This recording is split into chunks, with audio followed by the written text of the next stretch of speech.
All right, guys, so we're starting off with something pretty awesome. We finally get to reassemble the rear end for Nisanda. Right here, I have everything laid out. Everything looks beautiful. If you guys don't remember, for some reason, it is a full S13 rear end. We didn't really modify much to it to make it work on the Honda because we kind of built the Honda around it. Besides the tension rods that used to bolt to the subframe, now bolt to the chassis instead. So everything is refreshed. We got the subframe powder coated at Shoreline, and the diff cover we got powder coated also at Shoreline, and that looks awesome. I spent all day, I literally spent all day yesterday getting ready so we could do this today. I de-rusted and repainted the lowers. I put new ball joints in them. I also took the diff, I resealed it, I welded it, I cleaned the crap out of it and painted it and threw the new cover on, of course, so that is ready to go. And I even painted the freaking axles. Those were so gross. So now we have all fresh, new everything ready to come together, and we'll have a beautiful rear end for Nisanda. So let's start the montage right now.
Alright guys, check it out. We officially have a complete rear end for Nisanda, and it actually looks really freaking good. It balanced out really well. Like, I love the colors for this. Now that minute worth of footage has taken me, oh man, weeks worth of preparation just to get, but it was so worth it. This turned out beautiful, and beyond it looking good, it's gonna feel even better. Everything on here is refreshed, new, sealed up, and ready to go. And at the end of the day, that's what matters, because this car is gonna be a driver car. I know it's starting to look like a show car because everything's coming out so nice, but it's just because we're taking a little bit extra time, and I just like having nice things. If you're gonna put all the effort in to put a car together, take a couple extra hours to make things look nice. As much as I'd love to just throw the rear end in right now because I'm dying to see it, we have to actually paint the interior first before we can get it in. And we're getting close. If you guys remember, we primed up the whole thing. It's almost ready to go. We've been sanding it casually the last couple of days, and yesterday we put a lot of time in, and it's so close. What I need now is just a couple more hours of Scotch brighting, a little bit of sanding, a bunch of cleaning, and we're good to spray. Luckily, Brian gets out of work in a couple hours, so I'm gonna sit here, sand away, and hopefully by the time he gets out, we can get right to work. One eternity later. Am I done yet? All right, Pete, what do you think? Am I ready? You're ready to go. I didn't even look, but I trust you. Sick. All right, so the next step is gonna be probably the most annoying, and that is getting all the dust. We have created so much dust by sanding. Primer dust is the worst. It is the worst. It is on everything I own now. But getting out of this like concealed unit right here is a pain in the ass. Yeah, I know, right? But yeah, see, it never ends. We'll do a couple blows, settle, blow, settle, blow, settle, blow, settle. So wipe the whole thing down, and then it's time for some seam sealer. That's right, a solid blow job, and then we'll seal this deal. Love that. That's how it goes. Get out of here. Whoa, dude. You're taking up. Listen, I was here first, and you're encroaching in my area. 6 feet, Brian, 6 feet. Oh, we're gonna start following that rule now? Man, we're chilling. Look at this. For something we beat the crap out of for so long, bad. Didn't do any body work to it either. Nope. This dude's got his dirty ass feet in the car. Yeah, so Get out of here. Paint it red. Right over his footprint. Alright, so a lot of you guys could probably see we did leave like half the sound deadening in the car. That was like half on purpose, half on mistake. We got to the point in the project where we realized we should have pulled the sound deadening like way long ago, and we just never did. So we kind of like trimmed it out cleanly, and we're just gonna keep it and spray over it. There's no reason to really take it out. It's gonna look good covered. We might add some more later on. Either way, it's gonna be covered in carpet its whole life, so I'm not really too worried about it at all. Realistically, I just want the center to look nice. I want the rear floor pan to look nice, and everything else should be covered with interior. So Transition. what was that? Sick, dude. Yeah, People are gonna love it. All right, well, time for the favorite part. Ooh. You stole my trick. That's my trick. We're gonna RTV the whole car. That's not RTV. So we're gonna seam seal it. It's clean enough for now. As you guys know, we're gonna seam seal all the seams. Yep. We got like one there. We got one across the back. There's a lot of them. We have the whole transom, everything. So of course, just like factory, we're gonna seam seal it up so this thing lasts forever, and it can kind of hide the weird overlaps too, which is pretty cool. So, want a tube I brush, or should I brush you tube?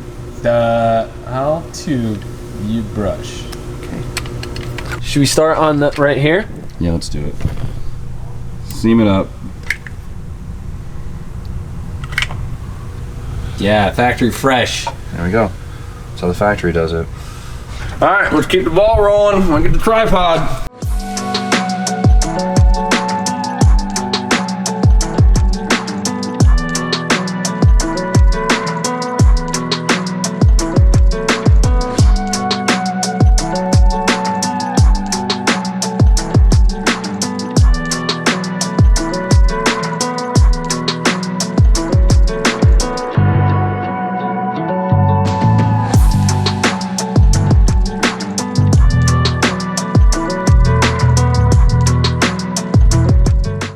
All right, we're fully seam sealed up and it looks amazing. I've come to really like the look of seam sealer. It just looks OEM, it makes it look complete. Knowing this thing will never have any issues. This thing can never rust now. I know I say that, but this thing is sealed top to bottom, inside and out. Bring on CT. I'm gonna daily this thing next winter. Screw it.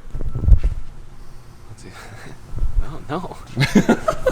But we're ready to go. It looks amazing. We went with the OEM styling where we kind of just brush it, of course. I know there's cleaner ways to do it, but this is how Honda does it, so that's how we're gonna do it. Yeah, it's the match of the Civic in 2000. That's exactly how Honda did it. So look at the rear floor pan like sealed in. I love that. That's a cool look. All right, masked up, kind of. We should probably do a lot more masking, but we're not gonna do it. You know why? It's still 2000 Civic. So the way we're painting this, you guys would have thought that we were gonna do the whole interior. Kind of not really. We're kind of just blending it. We're painting the parts that we're gonna see and care about really nicely. Everything else, we're blending it out, just like the factory would, right? That's how I'm gonna do it.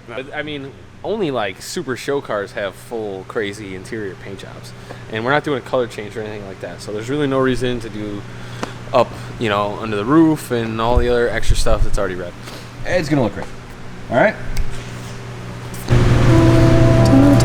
Such a good red.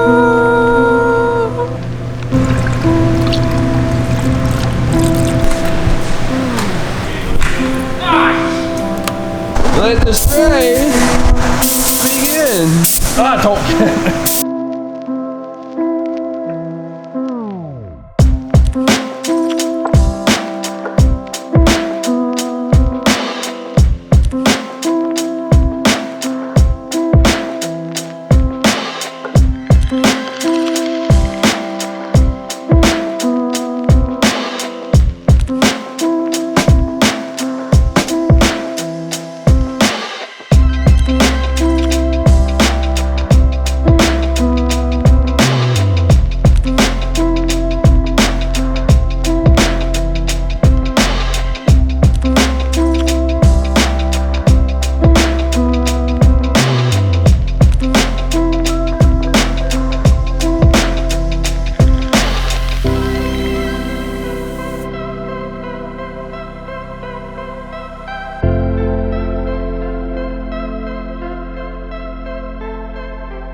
Yes, the color is back.